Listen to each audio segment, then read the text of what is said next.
This is gonna be interesting. Are you gonna wear a hood the whole time? Are you gonna ask dumb questions the whole time? Do you ever wear anything like this, talking to them?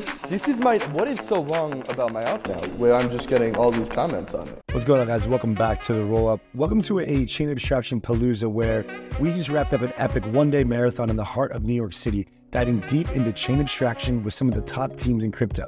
Trust me, this series is packed with insights, laughs, and a few surprises you won't want to miss. Shout out to Omni Network for helping to put this together with their upcoming mainnet soon, targeting the interoperability and UX problem that we're currently facing in the Ethereum and Modular ecosystem. We really enjoyed this series and looking forward to putting all of this content out there. Let's jump right into today's episode after a quick word from some of our awesome partners who make this possible.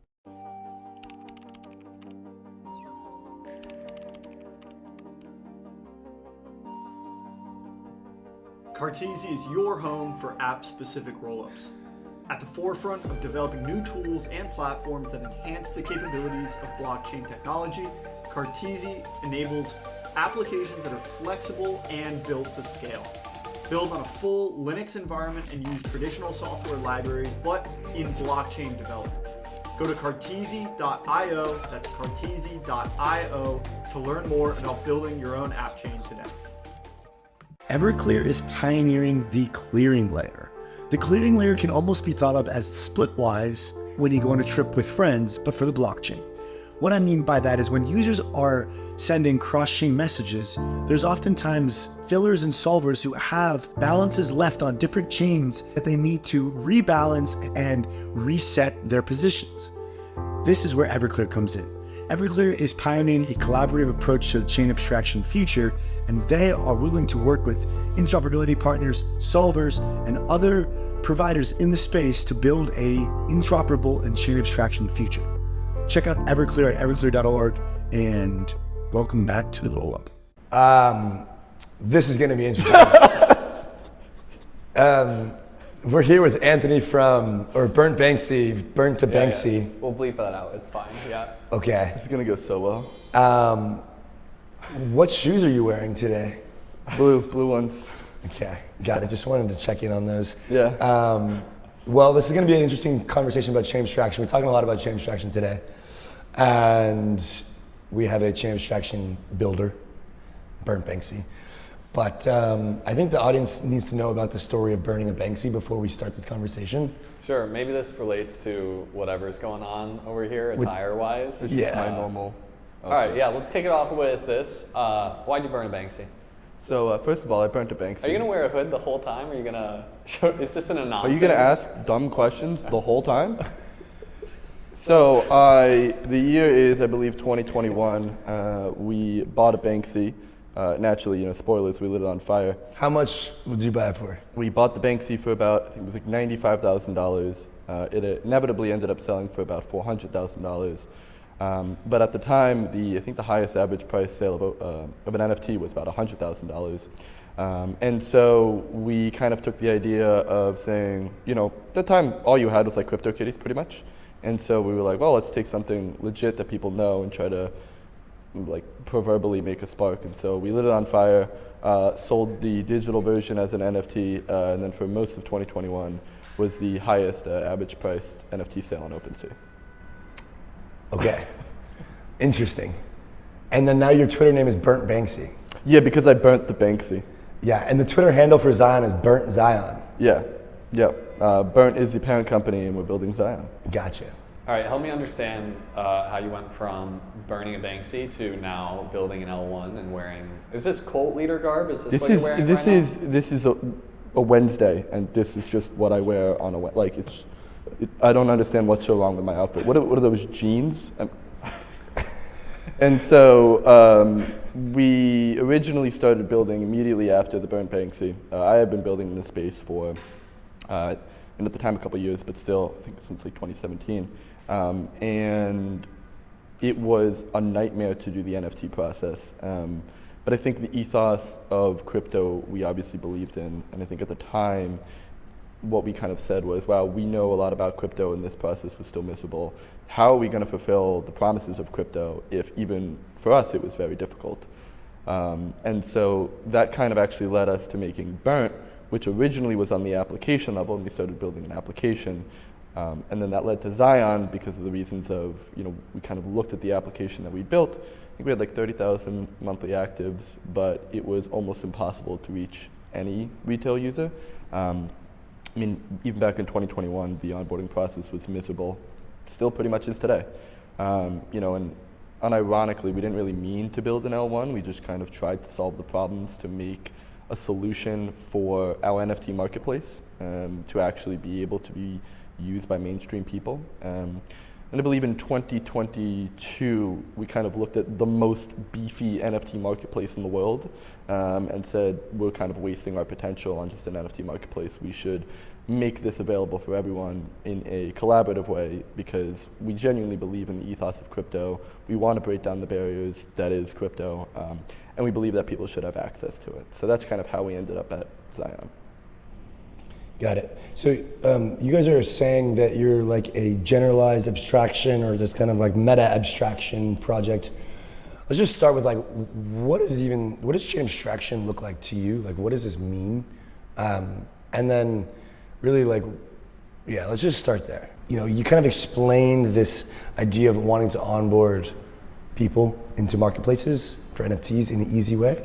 So is that like what chain abstraction to you is like anybody can come in and interact with crypto in a seamless manner? Or like what are you building towards with generalized abstraction and meta abstraction? Yeah, I think all these terms kind of mush together to mean the same thing. I tend to look at it more from the North Star perspective of what we're trying to solve for, which is just regular people being able to have the benefits of crypto. And we believe that the only way to do that is to extract all the complexities that currently exist. So very similarly to how people just kind of use the internet, and they're not like, oh, I'm on Web 2, not Web 1. It's going to be the exact same for Web 3. It's just going to be web. Cool. How do you think we get there? Because XION. XION. Yeah. But I'm just confused how you have like these Uber, North Face, other big names, they take you seriously. Yeah, how crazy is that? Do you ever wear anything like this talking to them? This is what is so wrong about my outfit right now, where I'm just getting all these comments on it.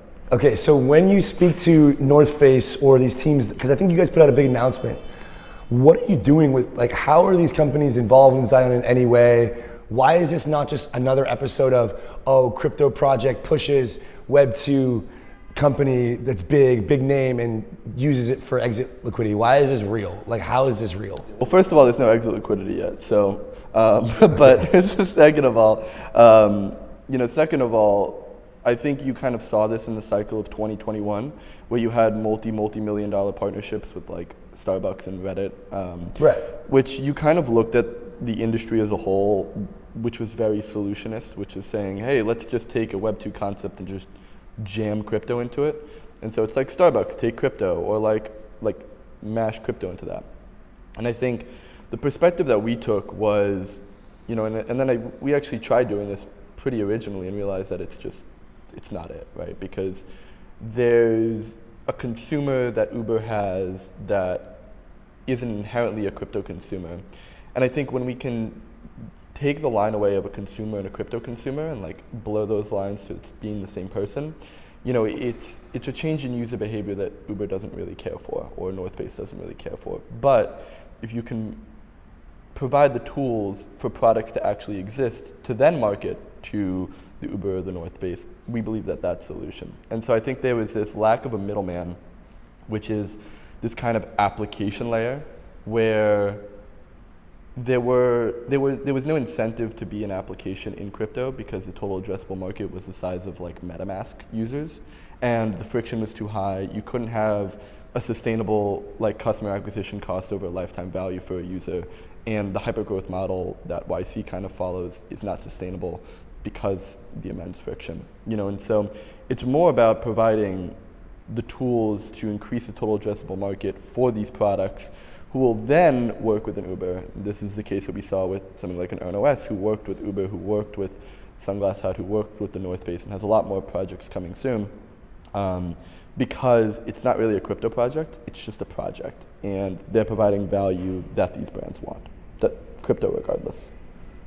From a tech perspective, how are you looking at the existing landscape today? There's obviously a number of projects that are talking about chain abstraction a ton. I know you guys, at least my understanding, is you use more of the like Cosmos stack to kind of get a number of these things out of the box. Like I think it's like interchain accounts is like a big thing that you guys use, and you have these like meta accounts on Xion that simplify the way that people can interact with Xion. But these actions are propagated to other places in the crypto ecosystem using interchain accounts. That's my understanding. Correct me if I'm wrong. But how are you looking at the landscape today in regard to like actually achieving this experience that we're talking about? First of all, you are correct. And the way that I look at it is we work with the chains directly, because I think everything's very different, especially like when we take a Cosmos concept and we work with someone like a landslide for AVAX or a union for maybe something like a Barachain or something like that. Like everything's going to be different on the infra level and how we actually get it done. But I think where we stand on a more philosophical level is the only thing that we care about is that people can use products and that's it, right? And so I think with that, there's two issues that I find. Number one, there's no products in this industry, or there's maybe 5 and they're all repetitive and the product market fit is airdrop farming.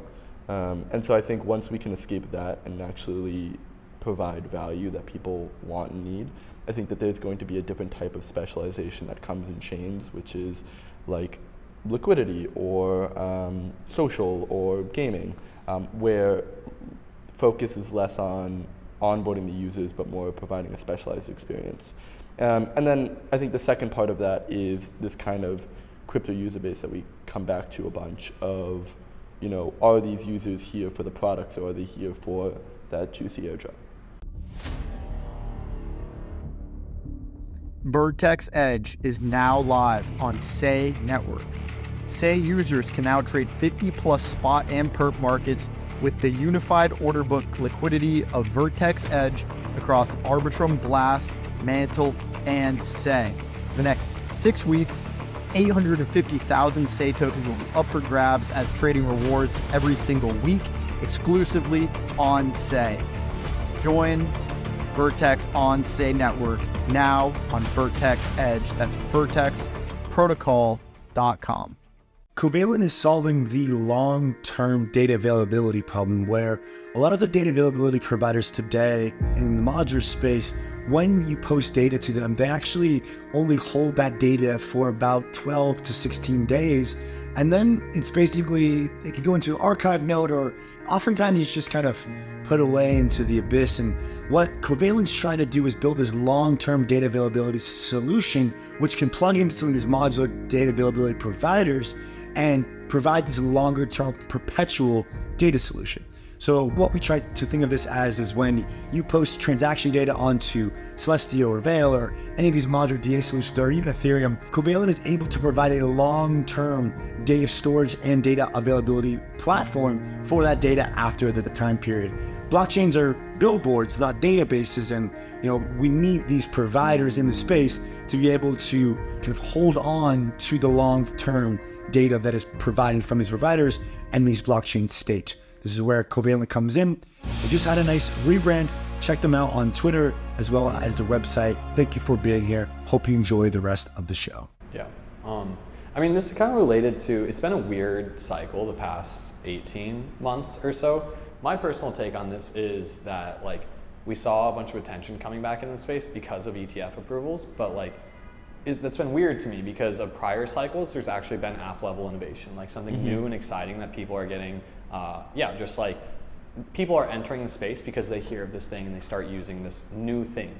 I don't feel we've actually really had that at a technological level. We've had a lot of infra innovation, which I am excited about. It is going to facilitate a lot of really new, exciting app use cases. What's your guys' take on this? I feel like the whole market at large is a little we are so used to looking at these cycles and oh, nice, bull run time, but it kind of stuttered out here.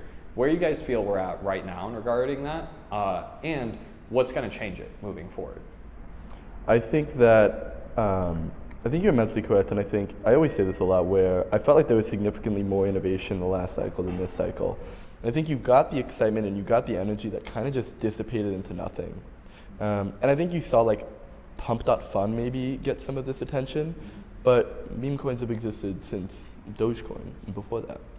And so I think that you kind of saw something similar actually with the NFT movement last cycle, but like everything was based off of speculation. And I think you didn't really have, and I'd like to see the numbers, but I do wonder what the amount of genuinely unique new users that came into this system were, because I think that there was no, to your point, like 2017 even, the innovation was there, and the amount of users being minimal was very expected. And I think the issue that you see now is that we have an adoption rate that kind of mimics the internet, which required pretty significant hardware investment. And so you look at that and you're like, well, what hardware investment as a user should there be, right? Maybe wallets, maybe friction. Like, these are the things we're solving for. But I do feel that you have this chicken and egg situation in this industry, which is there's no users because there's no products, and there's no products because there's no users. And I think you can have energy, you can have momentum, you can have money coming into a system, but if it doesn't have anywhere to land, it'll kind of just dissipate. And I think that's kind of what we saw. What's your take on this? Yeah, I kind of agree. Obviously, you're pretty binary on like the state of products and users, but that is what it is.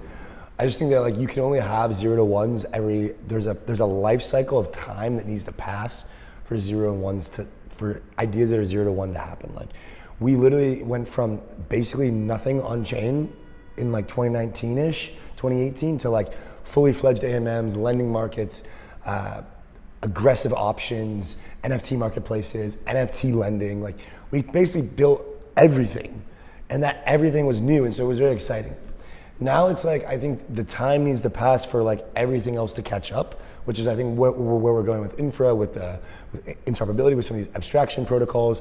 And then I think then we get kind of like the next leg of this exciting innovation. But my take is just that we're gonna have to just be more patient. Not that it's not coming, but just that it's not gonna come in such the feedback loop that we got in 2020, which was just like insane. Yeah. So I would say like look to the end of this decade and expect the current, what we have now to look much different. But from like now to the next 18 months, I don't expect that much over the top 0 to 1 innovation, but I think from like the latter years in the decade of 2020, I think that we see some exciting and like more like whoa moments that where 2020 was like capturing a small subset of like retail speculative users and like VCs and things. I think the next, like the latter years of the decade could be capturing like mass market to a certain degree. So that's how I'm kind of looking at it, and generally not trying to take too pessimistic of a perception long term. I think that idea of feedback loop is actually really interesting, because I remember I was going to write something on this, but I got lazy. But I think that was very interesting, where you saw the hyper innovation of coming out of DeFi summer, and you had the NFT marketplaces to the point, and like a lot of NFTs were really innovating towards doing something cool, doing something interesting, and then onboarding new users, right? And I think that when everything crashed, that mentality really changed, because I think that the idea of trying to do something to get new users kind of fell by the wayside, because we all knew we were in a bear market. This is probably why a lot of investment went into infrastructure as well. But people tended to revert to what was already existing. And I'll give you a great example. You looked at the trajectory of NFTs and the aspect of community and online engagement, but the market then crashed, and then we tended towards the audience that we already have, which is very DeFi, Web3 native. And so you saw the blurs coming out and the hyper-financialization of NFTs and the speculative nature of NFTs rather than the unique onboarding features of NFTs. And I think that actually put a big stint in the actual innovation, because it was actually regressive, less innovative. Yeah, I mean, I remember being at parties of NFT events, and there was like tons of people that I would consider like non-crypto native, and tons of girls. And like that has been the And that's a red flag consensus. in this industry. Like. No, that is a green flag for the industry. It's just dependent on where we are at in the speculative cycle. But like you're saying, like that happened as a result of the speculative cycle, and then as a result of the downfall of the speculative cycle, that kind of mentality shifted. Mm-hmm. But kind of pulling us out of here, and I want to get back into like where you guys are at with XION here. One of my main questions with this whole chain abstraction space is like really when, but it's ultimately like what is the experience going to be like? So like when you guys just announced the foundation, which we can talk about, which assumedly means that Mainnet's coming at some point soon. Like what is the experience of a user gonna look like? For me, I use Rabby. it's fine in the EVM world.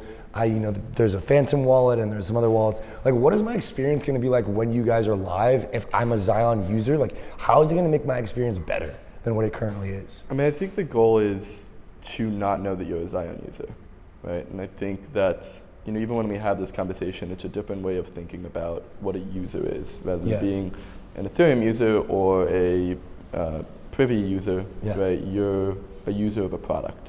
My goal is, there's obviously going to be projects that are deployed on Xion, and you're not going to know that you're interacting with crypto. On the L1? Mm-hmm.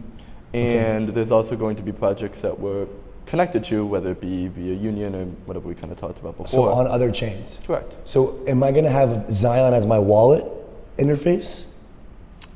Or will I wouldn't think about it that way. I mean, there is no wallets. A lot of what we kind of talk about is the perspective that we took was saying, I think we're going to look back in 5 years and saying, why did we do wallets? This was the largest single point of friction in the entire industry. So everything's a smart contract account. Like Austin kind of said, we kind of are able to mirror smart contracts on other chains via interchain account, that concept. But I think the issue that we kind of solve for in that regard is both maintaining composability and the ethos of crypto while also providing a good experience for people who maybe don't care. And then kind of on the power user backend side, allowing the security features for the people who do care. Welcome aboard on our journey into the singularity. This is the endgame roadmap for Frax and Fraxtal, the new L2 out of the Frax ecosystem that is totally based on fractal scaling. Fraxtal is a modular L2 blockchain built by Frax with modular and fractal scaling in mind. Fractal scaling is based on the Mandelbrot set of fractal images, and it explains how L2s become L3s and the entire app chain lifecycle goes through its evolution. The Frax ecosystem is made of some of the top builders in the space and has stemmed from its OG days of the Frax stablecoin. It is now in the LST space, the LRT space, and this Fraxtal L2 joins the existing suite of Frax products, including Frax Swap and Frax Lend. You can see Frax Ferry, the bridge to go from any chain, Arbitrum, Optimism, or Mainnet into the Fraxtal Mainnet. Bridge your tokens and bring your Frax assets into the Fraxtal ecosystem. Join today to get the best out of Fraxtal. You are still early. Join today. Take part in our expedition into the singularity. Mantle is a layer 2 blockchain with one of the biggest on-chain treasuries in all of crypto, and they have a 100-day campaign called Metamorphosis live now. What this is it is a campaign for their liquid staked ETH token METH, as well as their upcoming liquid restaking token CMETH, where you can utilize this token on the Mantle network in a variety of different apps, some of your favorite restaking protocols and DeFi protocols, and earn yields in the form of powder, which will eventually be turning into a governance token. Mantle's been around for a while. We like them because they use their own form of EigenDA. They have a good ecosystem and they're growing. So check out this 100-day Metamorphosis campaign, and hope you guys enjoy the rest of this video. All right, I wanna ask a more crypto native question here. You are wearing your cult leader garb today. It's a regular outfit. Anytime I tweet about chain abstraction and I don't mention Xion, I have a horde of people in my replies. Oh my gosh. This is not, it's not just They're like, us, Andy, if you don't list us first, we're coming for you. They're like threatening me physically. This makes sense. So, okay, I know you kind of like started working with NFTs, and a lot of NFT stuff is like community based. I guess my question is, how do you start this online cult that is harassing both of us and many other people? Like, I've talked with other people. No, it makes sense. And I think a lot of that would be solved if you guys just listened. Okay. But how can other teams learn from this? Yeah. I think you Talk should. to us about community building. Definitely. You could look at the failures of Austin and Andy here when they don't mention Xion, and don't do that. Dude, that's way too aggressive. I didn't say anything. Just relax and talk to us about how you've done this and what people can learn from it. How'd you build your cult? That's the question. Yeah, that's the question. How did I build my cult? Give me advice as another founder in the space. How'd you build your cult? I really think the cult built me. Dude, this guy. Okay, so with regards to the like specific community management of like people in your Discord as well as on Twitter, like is there a certain strategy that you give to your community, or certain tasks, or a certain way of kind of like assembling them in different Discord roles, different community roles, different hiring positions on the team? Like what is it that how does your hierarchy of community look? Yeah, your Twitter had like open job posting, like cult something something. Are these like roles on the team? Yeah, we're absolutely. We're hiring a propaganda specialist, divine iconography architect, I believe. And I actually really do wish that these ideas were coming from me, but I genuinely speak to a deity figure when I understand like the vision of the cult and the leadership of the cult. And I would say that really look at that. That's a sign.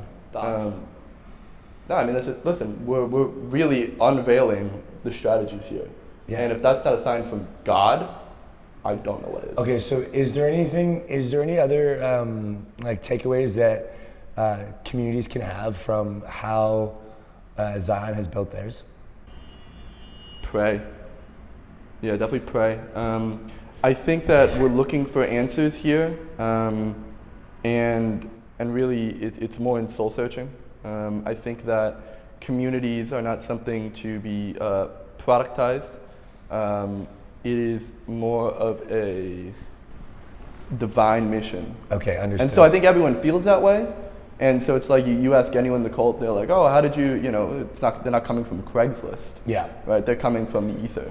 Well, then let me put it to you this way then. You guys have just pushed the Zion Foundation, which again, we can be careful about how we comment on these things, but the community is going to be very excited to be a part of the Zion vision here. Yes. So like, how does your cult and your community, how do they come together with the future vision of Zion, and kind of how are you thinking about building a long-term sustainable kind of group here that is also incentivized in the upside of Zion? I think that there's an aspect of what we're actually doing, which is genuinely a real answer of, like, I think the vision is there, and I think you get a really tight-knit group of people who actually use a lot of the products and test it and see exactly what we're doing, and I think the proof is kind of in the projects that we pushed out. I think we even pushed out one today. But I think that everyone in the community, especially when it comes to probably you the most, Austin, really enjoys what they do in an aggressive manner. And so it's like the upside is, like, if he ever has tears, that's upside, right? And some people really think that upside is purely monetary, but if you see, like, if you can bathe in the blood of your enemies. Who are your enemies? You. Me? Well, I mean, just mention me, you know what I mean? Like, then we can be friends. Oh, so it's anybody who doesn't talk about time. Yeah, like if you're not with me, you're directly against me. Fair. So do you believe in the collaborative approach of chain abstraction? Absolutely. Where like different parts of the stack need to be so Zion will work with different players in the stack to make for a better experience for people. Absolutely. Right. So like chain abstraction is a collaborative approach for, like, it's like this like modular stack of different parts. Like we put out that market map, okay? Yep. These different players need to interact to make the experience better. Yeah. But like if you don't support Zion, then you're an enemy. Yeah, absolutely. Got it. But it's all collaborative. It's all love. Yeah. I always say that the only people that I hate are the people who don't love. How far are we away from the L1 launching? Very soon. Very soon. Very soon. These episodes will be out in a couple weeks, so cool. I don't have any more questions. This has been kind of a mind whirl in some ways, but I've enjoyed the conversation. I also feel like we got quite a bit of it, but it also like not much at the same time, which is like really weird feeling, because it's like I feel like I've learned quite a bit, but also like what the hell just happened? So overall, I mean, any closing thoughts with regards to where you're, like what your mission is for the coming months, how you're thinking about going into the launch, and plans? Yeah, I mean, absolutely. I'm gonna talk to the community if that's okay. We got a lot of work to do. We got a big things coming up. If anyone does not mention chain abstraction. You mean anybody doesn't mention Zion in chain abstraction? And Zion in that. Everyone knows what to do. But in reality, just love your neighbor. Okay, I learned. I also am walking away more confused as well in certain dimensions. But thank you for joining today. This was a lot of fun, actually. Thank you. I'm glad we could get the gospel out. All right.